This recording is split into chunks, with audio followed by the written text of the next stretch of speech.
Study IQ IAS Hindi में आपका स्वागत है। मेरा नाम है मनीष श्रीवास्तव और मुद्दे की बात कार्यक्रम में आज हम बात करने वाले हैं मंकी पॉक्स के बारे में। मंकी पॉक्स के बारे में आपने सुना ही होगा। लगभग 35,000 केसेस ग्लोबली विश्व भर में इसके हो चुके हैं और WHO के द्वारा इसमें बताया गया है कि यूरोप और अमेरिका सबसे ज्यादा इससे ग्रस्त हैं। तो मंकी पॉक्स तो काफी चर्चा में रहा कोविड के बाद, लेकिन साथ ही साथ इसका जो पहला मामला है वो एक कुत्ते में भी पाया गया। मतलब कि अब जो है इंसान से जानवर में जो है ये मंकी पॉक्स फैल रहा है। इसके बारे में ही आज हम लोग जो है अच्छे से बात करने वाले हैं। तो शुरू करते हैं सेशन, जिसमें हम लोग ये बात करेंगे कि भाई किस तरीके से जो है ये इंसान से जानवर को मंकी पॉक्स हो रहा है। तो मतलब ये जो है transmission from humans to animals हो पा रहा है यहाँ पे। तो ये पहला जो केस था पेरिस हॉस्पिटल में जो है देखा गया, जिसमें जो व्यक्ति था उस व्यक्ति को मंकी पॉक्स हुआ करता था और मंकी पॉक्स होने के 12 दिन बाद जो है वो लक्षण जो है उसके कुत्ते में भी, उसके डॉग में भी नजर आए। और इस चीज को जो है रिपोर्ट किया लैंसेट ने। लैंसेट एक ऐसा जर्नल है जो कि विश्व भर में जो है हेल्थ रिलेटेड कई तरह की चीजों को इशू करता है, जिसके 3 मुख्य कार्यालय हैं। लैंसेट की अगर हम बात करें तो लैंसेट में आप देखेंगे इसके 3 मुख्य कार्यालय हैं। कहाँ कहाँ है? तो इसका एक कार्यालय है आपका लंदन में, दूसरा है न्यूयॉर्क में और तीसरा है आपका बीजिंग में, चाइना में। तो ये जो जर्नल है लैंसेट नाम का, इसने ये रिपोर्ट इशू की थी कि भाई पहला जो केस था वो मंकी पॉक्स का जानवर में भी नजर आया है, जो इंसान से ही फैला हुआ है। तो पूरी तरह से देखेंगे कि किस तरीके से ये फैल रहा है, क्या क्या केसेस हैं, किस तरीके से आगे इस चीज के क्या उपाय हो सकते हैं, तो सारी चीजों पर नजर डालते हैं। तो भाई बात करें तो इंसान से हुआ है जानवर को मंकी पॉक्स, और ये किससे हुआ है? तो एक डॉग को हुआ है।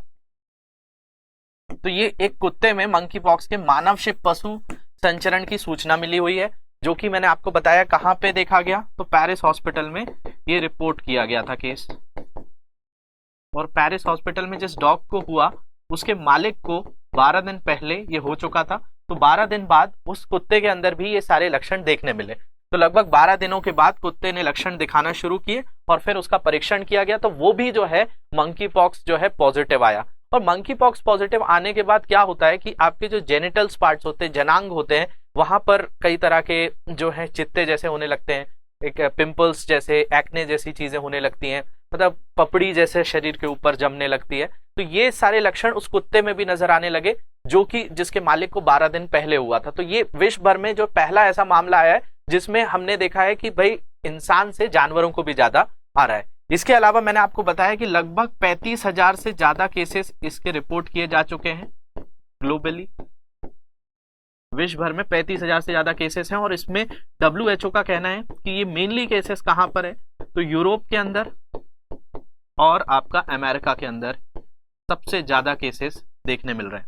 इसके अलावा अगर हम बात करें कि भाई इंसान से जानवर को कैसे होता है मंकी पॉक्स, तो ये इसके पीछे भी कई कारण बताए गए हैं कि भाई जैसे कि जिस बेड पर कोई संक्रमित व्यक्ति सोता था उस पे अगर उसका डॉग भी सो रहा है, मतलब बहुत क्लोज प्रॉक्सिमिटी में है, बहुत पास में रह रहे हैं, तो ऐसी चीजों के कारण उस कुत्ते में भी जो है वो संक्रमण फैल रहा है। तो मतलब सबसे पहली जो चीज है कि कैसे फैल रहा है, तो जितना ज्यादा क्लोज कॉन्टैक्ट होगा, जैसे आपने सुना था कि कोविड-19 में जब वैक्सीन नहीं थी तो एक बहुत बड़ा जो उपाय था वो क्या था? सोशल डिस्टेंसिंग था, सामाजिक दूरी थी। तो इसी तरह से कि अगर घर में पेट्स रहते हैं, जो कुत्ते रहते हैं, उनको जो है जो भी इंसान रखते हैं उनके काफी आसपास रहते हैं, उनको अपने बेड्स पे, अपने लिनेंस पे बिठा लेते हैं, तो उससे भी बहुत तेजी से संक्रमित हो रहा है। तो ये जो है घर में पालतू जानवर रखने वाले संक्रमित व्यक्ति से हो रहा है। दूसरी जो चीज देखी गई है कि क्या कुत्ते से किसी और को भी हुआ है, तो इस पर अभी कोई ठोस जो है जानकारी नहीं मिली है कि वो कुत्ता किसी इंसान को फैला पा रहा है या किसी दूसरे जानवर को फैला पा रहा है। तो इसके बारे में भी कोई भी तरह से पुष्टि नहीं है। तो अगर हम वही बात करें तो अभी ये स्पष्ट नहीं है कि कुत्ते आगे चलकर अन्य कुत्तों या मनुष्यों में इस बीमारी को फैला सकते हैं। लेकिन ये पहला केस पेरिस हॉस्पिटल में लैंसेट ने कवर किया कि 10 अगस्त के दिन ये केस जो है आया हुआ था और इसके ऊपर फिर डिटेल्ड में बहुत सारी चीजें निकल कर आई। WHO का भी यही कहना है कि ये धीरे धीरे संक्रमण जानवरों में भी फैल रहा है, लेकिन अभी स्पष्ट नहीं है कि जानवर किसको फैला सकते हैं। मतलब इंसान से जानवर को तो हुआ है, लेकिन जानवर से आगे किसी दूसरे जानवर को या इंसान को फैलने में क्या समय लगेगा वो देखना है। इसके अलावा जो मंकी पॉक्स के लक्षण होते हैं, इस तरह के दाने या फिर पिंपल्स, एक्ने टाइप की चीजें बॉडी पर डेवलप होने लगती हैं। और ये विशेष तौर पर जेनिटल्स अंग जो होते हैं, मतलब कि जो आपके जनांग अंग होते हैं, उन पर सबसे ज्यादा, फिर हाथ पैर, इन सारी जगहों पर भी होते हैं। तो मंकी पॉक्स से पीड़ित लोगों को एक दाने मिलते हैं जो जनांग मतलब जेनिटल्स पे मेनली अगर हम बात करें तो वहां हो जाते हैं लिंग, अंडकोश, लेबिया, योनि, गुदा, और या उसके आसपास हो सकते हैं हाथ, पैर, छाती, चेहरे या मुंह जैसे अन्य क्षेत्रों पर भी हो सकते हैं। तो ये जो मंकी पॉक्स के लक्षण हैं ये बहुत सारे लोगों में यूरोप के अंदर देखने मिल रहे हैं, और इसका एक मेन रीजन जो बताया जा रहा है वो है MSM, कि man having sex with man. मतलब जो ये जो संप्रदाय के लोग हैं या जो ऐसे कि मैन टू मैन जिनका सेक्सुअल जो है एक्सपोजर्स होता है, उनके अंदर ये मेनली मंकी पॉक्स के केसेस देखे गए, और उन्हीं के पास रहने वाले जानवरों में भी ये लक्षण देखा गया। तो WHO की रिपोर्ट के हिसाब से इन देशों में बहुत ज्यादा ऐसे लोग हैं जो ऐसे फिजिकल कॉन्टैक्ट्स में आते हैं। दूसरे देशों में भी है लेकिन उतना ज्यादा वहां पे सोसाइटी ने उसको एक्सेप्ट नहीं किया हुआ है। हमारे यहाँ भी LGBTQ जो है वो लीगलाइज किया गया है, लेकिन इतनी चीजें यहाँ पर देखने नहीं मिलती हैं, इतना ज्यादा जो है सोसाइटी ने उसको एक्सेप्ट भी नहीं किया है। लेकिन इन सोसाइटीज में देखें, यूरोप के अंदर, अमेरिका के अंदर, तो ये काफी कॉमन हो चुका है। तो ऐसे लोगों के अंदर बहुत ज्यादा संक्रमण देखने मिल रहा है। तो अगर हम बात करें, उपचार से पहले दाने कई चरणों से गुजरेंगे और जिसमें पपड़ी भी शामिल हो जाती है। तो ऐसे इची जैसे फ्लेक्स डेवलप हो जाते हैं जिन पे खुजली भी होती है। तो ये इस तरह के दानेदार लगभग बताया जाता है कि आपका 2 सप्ताह तक रह सकते हैं। इसके अलावा अगर हम बात करें, दाने शुरू में फुंसी या फफोलो की तरह दिखते हैं और दर्दनाक या खुजलीदार हो सकते हैं। तो ये काफी इचीनेस भी इसमें डेवलप हो जाती है। इसके अलावा अगर हम बात करें तो इसके अन्य लक्षण क्या हैं, तो इसके और भी चीजें हैं जैसे फीवर आना, सर दर्द होना, पेन होना, बुखार आना, ठंड लगना, सूजी हुई लसिका ग्रंथि मतलब स्वेलिंग आपकी बॉडी में होना, फैटीग फील करना, थकावट फील करना, मांसपेशियों में दर्द और पीठ दर्द होना, ये सारे लक्षण हैं। सिर दर्द, हेडेक। इसके अलावा श्वसन संबंधी लक्षण जैसे गले में खराश, नाक बंद या खांसी, ये सारे भी लक्षण बताए गए हैं मंकी पॉक्स के। और यही सारे लक्षण फिर जानवर जैसे कि जिस डॉग में हुआ तो उसके अंदर भी ये सारे लक्षण देखने मिले कि उसकी बॉडी के अंदर अलग अलग तरीके के जो है फफोले जो थे वो पड़ने लगे, साथ साथ उसकी बॉडी का टेम्परेचर भी डिफरेंस आने लगा।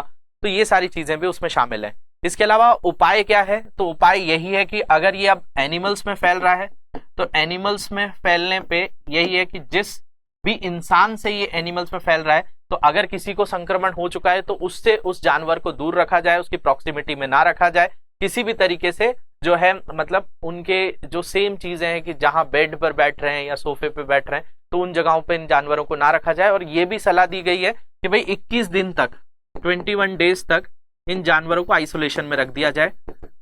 अगर किसी के घर में भी किसी व्यक्ति को अगर मंकी पॉक्स के लक्षण देखे गए, जिससे उस व्यक्ति को भी बचाया जा सकता है और साथ साथ जानवरों को भी बचाया जा सकता है। तो जिन लोगों में मंकी पॉक्स के लक्षण हैं या जिन्होंने हाल ही में सकारात्मक परीक्षण किया है, उन्हें निकट संपर्क से बचने की आवश्यकता है। ये एक पहली चीज है। और दूसरा, अगर किसी को हो चुका है तो वो 21 दिन तक, वो ठीक भी हो चुका है तो 21 दिन तक अपने जानवर के संपर्क में ना आए, ताकि उस चीज को वो फैलाएगा नहीं। तो ये जो है दूसरी, यदि पालतू जानवर के मालिकों को करीब नहीं रहा है तो उन्हें ठीक होने तक या लगभग 21 दिनों तक दूसरी जगह पर स्थानांतरित किया जा सकता है। मतलब कि जब किसी को हो रहा था और वो जानवर उसके संपर्क में नहीं था तो उसके बाद भी उस संपर्क में ना आए, कितने दिनों तक, तो 21 दिनों तक ना आए और उसको दूसरी जगह पे रखा जाए ताकि उस जानवर में भी ना फैले। ये जो चीज है लैंसेट ने कवर की हुई थी, जो मैंने बताया। लैंसेट एक जर्नल है जो जिसके 3 हेडक्वार्टर्स हैं और ये विश्व भर में जो है मेडिकल्स के ऊपर बहुत सारी रिसर्च करते रहते हैं। न्यूयॉर्क, लंदन और आपका बीजिंग्स में इनके हेडक्वार्टर्स हैं। वहां से ये बहुत सारे जो है रिपोर्ट्स देते रहते हैं। तो उसी से ये पता चला है कि भाई ये जानवर के अंदर भी हुआ है और ये पेरिस हॉस्पिटल में इसको जो है एड्रेस किया गया था। तो होप ये चीज आपको समझ में आई होगी। इसके अलावा और कोई डाउट्स है तो इन सोशल मीडिया हैंडल्स में मुझसे जुड़ सकते हैं। इस लेक्चर की PDF यहाँ से डाउनलोड कर सकते हैं। तो आप लोगों को ये सेशन समझ में आया होगा। Thank you very much for watching this. Have a great day.